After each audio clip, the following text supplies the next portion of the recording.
നമ്മൾ നിങ്ങൾ പരിചയപ്പെടുത്തുന്നത് ഒരു വലിയ യമണ്ടൻ ടി വിയാണ്. ഓക്കെ, TCLന്റെ 75V6B 75 ഇഞ്ച് വലുപ്പമുള്ള ഒരു ഹോം തിയേറ്ററൊക്കെ സെറ്റ് ചെയ്യേണ്ടവർക്ക് ഹോം തിയേറ്ററിനൊന്നും വേറെ ഒരു സെറ്റപ്പ് വേണ്ടി ഈ ഒരു ടി വി മേടിച്ച് വെച്ചാൽ മതി. TCLന്റെ 75 ഇഞ്ചിന്റെ 4K ടി വിയാണ് നമ്മൾ ഇന്ന് നിങ്ങളെ പരിചയപ്പെടുന്നത്. ഇതുപോലൊരു വലിയ തടിപ്പെട്ടിയിലൊക്കെയാണ് ഈ ഒരു ടി വി വന്നിരിക്കുന്നത്. ഇതിന്റെ അൺബോക്സിംഗ് തന്നെ ഒരു ജോലിയാണ്. എന്തായാലും നമുക്ക് ഈ തടിപ്പെട്ടി ആദ്യം വലിച്ചിളക്കി ടി വി പുറത്തേക്ക് എടുക്കാം. നമ്മൾ ആ തടിപ്പെട്ടി എന്നെല്ലാം ടി വി പുറത്തെടുത്തു. ഇനി ടി വിയുടെ ഈ ഒരു ബോക്സ് നമുക്ക് അൺബോക്സ് ചെയ്യണം. അതിനു മുമ്പ് TCL ആണ്, ഗൂഗിൾ TV ആണ്, അതുപോലെ ഇതിനകത്ത് AI പ്രോസസർ ഉണ്ട്, അതുപോലെ dynamic colour enhancement, Dolby audio, 4K TV ആണ് തുടങ്ങിയ പ്രത്യേകതകളാണ് ഈ ഒരു സ്മാർട്ട് ടി വിക്ക് ഉള്ളത്. എന്തായാലും നമുക്ക് അൺബോക്സ് ചെയ്യാം. ടി വിയുടെ ബോക്സിനകത്ത് അതിൻ്റെ ഒരു table mount, power cord, audio video cable, റിമോട്ടിലിടാനുള്ള battery, user manual, warranty card information. അപ്പോൾ ഇത്രയും കാര്യങ്ങളാണ് ഈ ഒരു ടി വിയുടെ ബോക്സിനകത്തുള്ളത്. അങ്ങനെ ടി വി ഇതേ ജസ്റ്റ് ബോക്സിൽ നിന്ന് പുറത്തെടുത്തു. ഇനി നമ്മളിതൊന്ന് സെറ്റപ്പ് ചെയ്തിട്ട് ബാക്കി കാണാം. അപ്പോൾ TCL എന്ന് പറയുന്ന ബ്രാൻഡിനെ കുറിച്ച് പറഞ്ഞു കഴിഞ്ഞാൽ വലിയ സൈസ് ടി വികളിലെ നമ്പർ 1 ബ്രാൻഡായി മാറിയിരിക്കുകയാണ് ഇപ്പോൾ TCL. 98 ഇഞ്ച് വരെയുള്ള ടി വികളാണ് TCL നിലവിൽ നിർമ്മിച്ചുകൊണ്ടിരിക്കുന്നത്. അപ്പോൾ അത്രയും ബിഗ് സൈസ് നിർമ്മിക്കുന്ന ബ്രാൻഡുകളിലെ നമ്പർ 1 ബ്രാൻഡാണ് TCL. മാത്രമല്ല കഴിഞ്ഞ വർഷത്തെ ഷിപ്മെൻറ്റ് കണക്ക് നോക്കുമ്പോൾ ലോകത്ത് തന്നെ രണ്ടാമത്തെ ഏറ്റവും കൂടുതൽ ഷിപ്പ് ചെയ്ത ഡിവൈസുകളും TCLൻ്റേതായിട്ടാണ്. എനിവേ ഈ ഒരു 75 ഇഞ്ച് ടി വിയുടെ പ്രത്യേകത നോക്കി, ഞാനിപ്പോൾ ഇവിടെ ഇരിക്കുമ്പോൾ എൻ്റെ തലയുടെ ഹൈറ്റിനും മുകളിലേക്കാണ് ഈ ടി വിയുടെ ഹൈറ്റ് എന്ന് പറയുന്നത്. അപ്പോൾ ഞാനിവിടെ അടുത്തിരുന്ന് കഴിഞ്ഞാൽ വളരെ കുഞ്ഞനായിട്ട് ഞാൻ ഇരിക്കേണ്ടി വരുന്നു. ടി വിയുടെ സൈസ് അതിഭയങ്കരമായ സൈസുമായിട്ടിരിക്കുന്നു. അപ്പം നമ്മൾ കഴിഞ്ഞു പോയ വേൾഡ് കപ്പ് 2020 മാച്ചൊക്കെ ഇതിനകത്ത് കണ്ടു കഴിഞ്ഞുണ്ടല്ലോ, നമ്മളൊരു സ്റ്റേഡിയത്തിൻ്റെ മുമ്പിലിരുന്ന് നമ്മൾ കളി കാണുന്ന ഒരു ഫീൽ നമുക്ക് ലഭിക്കും. അതുപോലെ തന്നെ സിനിമകളൊക്കെ ഇത്രയും വലിയൊരു സ്ക്രീനിൽ കണ്ടുള്ള ഗുണമെന്ന് പറയുന്നത് നമ്മൾ വീട്ടിലൊരു ഹോം തിയേറ്റർ ഒന്നും സെറ്റപ്പ് ചെയ്യേണ്ട. ഒരു ഹോം തിയേറ്റർ സെറ്റപ്പ് ചെയ്യുന്നതിന് തന്നെ എങ്ങനെ പോയാലും ഈ ഒരു ടി വിയുടെ ഒരു 3-4 ഇരട്ടി പൈസ എന്തായാലും ആവും. അപ്പോൾ ഒരു പ്രത്യേകിച്ച് ഹോം തിയേറ്റർ സെറ്റപ്പ് ഒന്നും ചെയ്യേണ്ട. ഈ ഒരു ടി വി വീട്ടിൽ ഒരു വലിയ റൂമിൽ കൊണ്ട് സെറ്റ് ചെയ്ത് കഴിഞ്ഞാൽ വീട്ടിൽ തന്നെ ഒരു ഹോം തിയേറ്റർ സെറ്റപ്പ് രീതിയിലും നമുക്ക് ഈ ഒരു ടി വിയിൽ നിന്ന് സിനിമകളൊക്കെ ആസ്വദിക്കുന്നതിന് സാധിക്കും. നമ്മളിതിൻ്റെ ഡിസ്പ്ലേയിലേക്ക് സൂക്ഷിച്ച് നോക്കുമ്പോൾ നോക്കി ഈ ഡിസ്പ്ലേക്ക് ചുറ്റുമുള്ള ബെസലൊക്കെ നോക്കിയാൽ വളരെ തിന്നാണ്. ഇത്രയും വലിയ ടി വി ആയിട്ടും ബെസലുകൾ വളരെ തിന്നാണ് എന്നുള്ളതാണ് അതിൻ്റെ ഒരു പ്രത്യേകത. അതുപോലെ ഈ ടേബിൾ മൗണ്ട് കണ്ടില്ലേ, ഇത്രയും വലിയ ടി വിയെ ഹോൾഡ് ചെയ്യുന്ന തരത്തിലുള്ള വളരെ സ്ട്രോങ് ആയിട്ടുള്ള ഒരു ടേബിൾ മൗണ്ടൊക്കെ തന്നെയാണ് കൊടുത്തിരിക്കുന്നത്. എന്തായാലും ഡിസ്പ്ലേ എന്ന് പറയുന്നത് അതിമനോഹരമാണ്. സാധാരണ നമുക്കറിയാം വലിപ്പം കൂടുമ്പോൾ അല്ലേ പിക്സലേഷൻ കൂടാനുള്ള സാധ്യതയുണ്ട്. പക്ഷേ ഈ ഒരു ടി വിയിൽ അങ്ങനെയുള്ള വിഷയങ്ങളൊന്നുമില്ല. ഇത്രയും വലിയ സ്ക്രീനായിട്ട് പോലും ഡിസ്പ്ലേ ക്വാളിറ്റിക്ക് യാതൊരു കുറവും വന്നിട്ടില്ല. ഓർക്കുക, ഇതൊരു 4K റെസൊല്യൂഷൻ സപ്പോർട്ട് ചെയ്യുന്ന LED TV ആണ്. അതുപോലെ തന്നെ ഈ ഒരു ടി വി 5 വ്യത്യസ്ത സൈസുകളാണ് നമുക്ക് ലഭിക്കുന്നത്. നിങ്ങൾ ഇന്നിവിടെ പരിചയപ്പെടുന്ന ഈ ഒരു 75 ഇഞ്ച്, അതുപോലെ 65 ഇഞ്ച്, 55 ഇഞ്ച്, 50, 43 ഇങ്ങനെ 5 സൈസുകളാണ് ഈ ഒരു ടി വി ലഭിക്കുന്നത്. അപ്പോൾ 43 ഇഞ്ച് മുതൽ 75 ഇഞ്ച് വരെയുള്ള വ്യത്യസ്ത സൈസുകൾ നമുക്ക് ലഭ്യമാണ്. നമ്മളിവിടെ പരിചയപ്പെടുന്നത് ഏറ്റവും വലിയ സൈസായിട്ടുള്ള 75 ഇഞ്ചിൻ്റെ ടി വി തന്നെയാണ്. ഈ ഒരു ടി വിക്ക് 60 ഹെർട്സിൻ്റെ റിഫ്രഷ് റേറ്റ് ആണ് നൽകിയിരിക്കുന്നത്. അതുകൊണ്ടായിരിക്കും നോക്കി ഈ ടി വിയുടെ ആ ഒരു സ്മൂത്ത്നെസ് കണ്ടില്ലേ, യാതൊരുവിധ ലാഗോ ജെർക്കോ അങ്ങനെയുള്ള യാതൊരു വിഷയങ്ങളില്ല. വളരെ ഫാസ്റ്റ് മൂവ്മെന്റ് ആണ്. പറന്ന് പോകും ഇതിന്റെ യൂസർ ഇന്റർഫേസ് എന്ന് വേണമെങ്കിൽ പറയേണ്ടി ഓക്കെ അല്ലെ, പറന്ന് നടക്കും. അത്രയും ഫാസ്റ്റ് ആയിട്ടുള്ള ഒരു പെർഫോമൻസ് ആണ് എന്തായാലും ഈ ഒരു ടി വി കാണിച്ചു തരുന്നത്.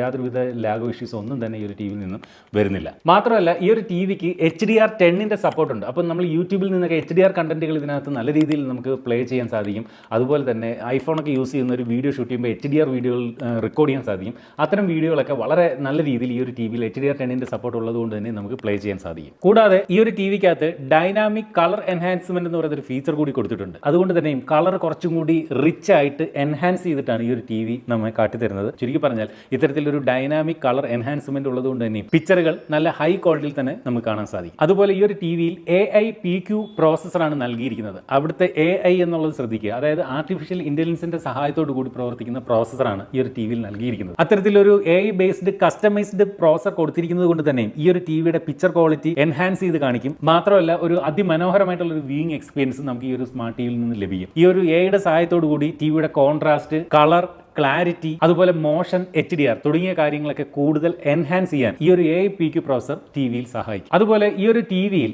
T സ്ക്രീൻ ആണ് നൽകിയിരിക്കുന്നത്. അതായത് എന്താണ് ആ ഒരു ടൈം കൊണ്ട് ഉദ്ദേശിക്കുന്നത് വെച്ച് കഴിഞ്ഞാൽ കോൺട്രാസ്റ്റ് എൻഹാൻസ് ചെയ്യുന്ന തരത്തിലുള്ള ഒരു സ്ക്രീനാണ് ഈ ഒരു ടി വിയിൽ നൽകിയിരിക്കുന്നത്. മാത്രമല്ല വ്യൂയിങ് ആംഗിൾ എന്ന് പറയുന്നത് 178 ഡിഗ്രിയാണ്. നമ്മൾ ഈ ഒരു ടി വിയുടെ ഈ ഒരു സൈഡിൽ ഇത്രയൊക്കെ ഏതാണ്ട് ഒരു 178 ഡിഗ്രി ചരിഞ്ഞ് നോക്കിയാൽ പോലും പിക്ചറുകൾ നമുക്ക് നല്ല രീതിയിൽ ഇതിനകത്തൂടെ കാണാൻ സാധിക്കും. മാത്രമല്ല ഈ ഒരു ടി വിയുടെ എനർജി കൺസംപ്ഷൻ കൺസംഷനും വളരെ കുറവാണ്. അത്തരം ഒരു ഫീച്ചറും ഈ ഒരു ടി വിയിൽ നൽകിയിട്ടുണ്ട്. സാധാരണ ഒരുപാട് സമയം നമ്മൾ ടി വി കാണുമ്പോൾ കണ്ണിന് ചെറിയ പ്രശ്നങ്ങളൊക്കെ ഉണ്ടാകാനുള്ള സാധ്യതയുണ്ട്. എന്നാൽ ഈ ഒരു ടി വിയിൽ മൾട്ടിപ്പിൾ ഐ കെയർ ഫീച്ചേഴ്സ് നൽകിയിരിക്കുന്നതുകൊണ്ട് തന്നെയും അത്തരമൊരു പ്രശ്നം വരുന്നില്ല. അതായത് ഈ ഒരു ടി വിയിൽ നിന്നും ഉള്ള ബ്ലൂ ലൈറ്റ് എമിഷൻ വളരെ കുറച്ചിട്ടുണ്ട്. മാത്രമല്ല നാച്ചുറൽ ലൈറ്റ് ഒപ്റ്റിമൈസേഷൻ ഈ ഒരു ടി വിയിൽ നൽകിയിട്ടുണ്ട്. കൂടാതെ മൈക്രോ ഡിമ്മിംഗ് നൽകിയിരിക്കുന്നത് കൊണ്ട് തന്നെയും ഈ ഒരു ടി വിയിൽ ഒരു ഫ്ലിക്കർ ലെസ് ആയിട്ടുള്ള ഒരു എക്സ്പീരിയൻസ് ആണ് നമുക്ക് ലഭിക്കുന്നത്. അതായത് സാധാരണ പല ടി വികളും നമ്മുടെ കണ്ണുകൊണ്ട് സാധാരണ പെട്ടെന്ന് നമുക്ക് കണ്ടാൽ ഐഡന്റിഫൈ ചെയ്യാൻ പറ്റില്ല. പക്ഷേ നമ്മൾ ക്യാമറയിലൂടെയൊക്കെ ശ്രദ്ധിച്ച് നോക്കുമ്പോൾ മനസ്സിലാവും ഫ്ലിക്കറുകൾ വരാറുണ്ട്. പക്ഷേ ഇവിടെ ഈ പറഞ്ഞ പോലെ ഒരു ഫ്ലിക്കർലെസ് എക്സ്പീരിയൻസ് ആണ് വരുന്നത്. അപ്പോൾ ടി വികൾ കൂടുതലായിട്ട് ഫ്ലിക്കർ ചെയ്യുമ്പോൾ അത് കണ്ണിന് ആയാസകരമാണ്. അതുപോലെ ഈ ഒരു ബ്ലൂ ലൈറ്റ് എമിഷനും കണ്ണിന് ആയാസം ഉണ്ടാക്കുന്നതാണ്. അപ്പോൾ അത്തരം കാര്യങ്ങളെല്ലാം ഇതിനകത്ത് കുറച്ചുകൊണ്ട് ഒരു ഫ്ലിക്കർ ഫ്രീ എക്സ്പീരിയൻസ് ഒക്കെ നൽകുന്നുണ്ട് തന്നെ കൂടുതൽ നേരം ഈ ഒരു ടി വിയുടെ മുന്നിൽ നിന്ന് ടി വി കണ്ടാലും കണ്ണിന് വലിയ പ്രശ്നങ്ങൾ ഉണ്ടാകുന്നില്ല. ഈ ഒരു ടി വിയുടെ ഒരു പെർഫോമൻസ് ഞാൻ പറഞ്ഞല്ലോ വളരെ സ്മൂത്ത് ആണെന്ന് പറഞ്ഞു. അതിനൊരു പ്രധാന കാരണം ഈ ഒരു ടി വിയിൽ നൽകിയിരിക്കുന്ന 64 ബിറ്റ് ക്വാഡ് കോർ പ്രോസസ്സറാണ്. മാത്രമല്ല ഈ ഒരു ടി വിക്ക് 2 GB റാം നൽകിയിട്ടുണ്ട്, 16 GB ഇന്റേണൽ സ്റ്റോറേജ് നൽകിയിട്ടുണ്ട്. അപ്പോൾ അത്രയും ഒരു 16 GB ഇന്റേണൽ സ്റ്റോറേജ് കൊടുത്തിരിക്കുന്നതുകൊണ്ട് തന്നെ നമ്മൾ മൂവിയൊക്കെ ഡൗൺലോഡ് ചെയ്ത് കാണുകയാണെങ്കിൽ നമുക്ക് ഇതിന്റെ ഇന്റേണൽ സ്റ്റോറേജിൽ തന്നെ ആ മൂവീസ് ഒക്കെ സ്റ്റോർ ചെയ്തുകൊണ്ട് കാണാനുള്ള ഒരു സംവിധാനം ഈ ഒരു ടി വിയിൽ നൽകിയിട്ടുണ്ട്. അടുത്തായിട്ട് നമുക്ക് ഇതിന്റെ ഒരു സൗണ്ട് ക്വാളിറ്റി ഒന്ന് കേട്ട് നോക്കണം. അപ്പോൾ ഈ കേട്ടതാണ് ഇതിൻ്റെ ഒരു സൗണ്ട് ക്വാളിറ്റി. നല്ല വോളിയം ഉണ്ട്, നല്ല ക്വാളിറ്റിയുള്ള സൗണ്ടാണ്. കുറച്ചുകൂടെ ബാസ് ഉണ്ടായിരുന്നെങ്കിൽ കൊള്ളാമെന്ന് തോന്നി. സാധാരണ സ്മാർട്ട് ടി വികൾ കേൾക്കുന്ന സൗണ്ടിനെ അപേക്ഷിച്ച് കമ്പാരിറ്റീവ്ലി കൊള്ളാവുന്ന ഒരു സൗണ്ട് ക്വാളിറ്റി തന്നെയാണ് ഈ ഒരു ടി വിക്ക് അത് നൽകിയിരിക്കുന്നത്. ബോട്ടം ഫയറിംഗിലായിട്ടാണ് ഇതിൻ്റെ ഒരു സ്പീക്കറെ കൊടുത്തിരിക്കുന്നത്. നല്ല ലൗഡാണ്. ഞാൻ ഏകദേശം ഒരു 50-60 യൂണിറ്റ് സൗണ്ടാണ് ഇപ്പോൾ നിങ്ങളെ കേൾപ്പിക്കുന്നതിന് വേണ്ടി വെച്ചത്. അപ്പോൾ തന്നെ നല്ല വോളിയം ഉണ്ട്.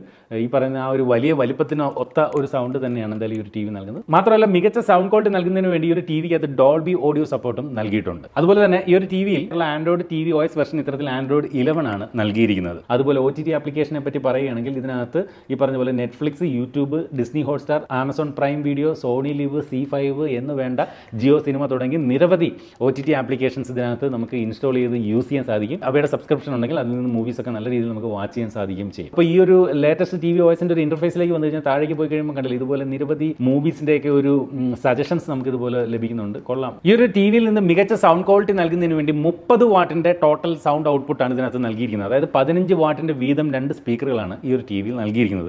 ഈ കാണുന്നതാണ് ഈ ഒരു ടി വിയോടൊപ്പം വരുന്ന റിമോട്ട്. ടി വിയെ പോലെ തന്നെ ഒരു അല്പം സൈസ് വലുതാണ് റിമോട്ടിന്, അധികം കോമ്പാക്റ്റ് അല്ല.